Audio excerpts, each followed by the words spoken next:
Praise the lord. యేసుక్రీస్తు దివ్యనామంలో మీ అందరికీ నా హృదయపూర్వక వందనాలు తెలియజేస్తున్నాను.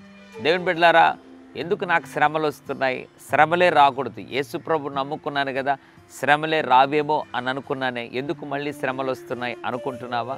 దేవుని ప్రియబిడ్డలారా, యేసు ప్రభుని నమ్మితే శ్రమలు పోవటం ఎంత వాస్తవమో, శ్రమలు రావటం కూడా అంతే వాస్తవం. అయితే ప్రతి శ్రమ వెనకాల దేవుడు ఒక దీవెనను దాచి ఉన్నాడు. ఉదయకాల సమయంలో యేసు ప్రభు పలికిన మాటను దేవుడు జ్ఞాపకం చేయాలని ఆశపడుతున్నాడు.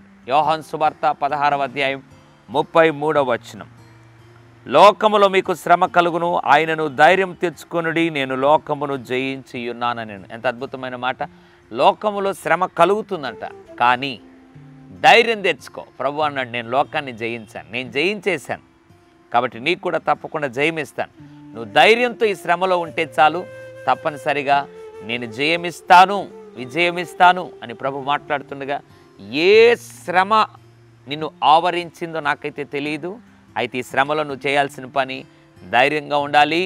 దేవుడు తప్పనిసరిగా ఆయన పొందిన విజయమునకు దేవుడు నిన్ను కూడా పాత్రుడు చేస్తాడు. పరిశుద్ధ తండ్రి, నీకు వందనాలు. శ్రమల్లో ప్రభు ధైర్యంగా ఉండి నీవిచ్చు గొప్ప విజయానికి నీ బిడ్డలందరినీ పాత్రులు చేయమని యేసు నామములో ప్రార్థిస్తున్నాను తండ్రి. ఆమెన్. God bless you.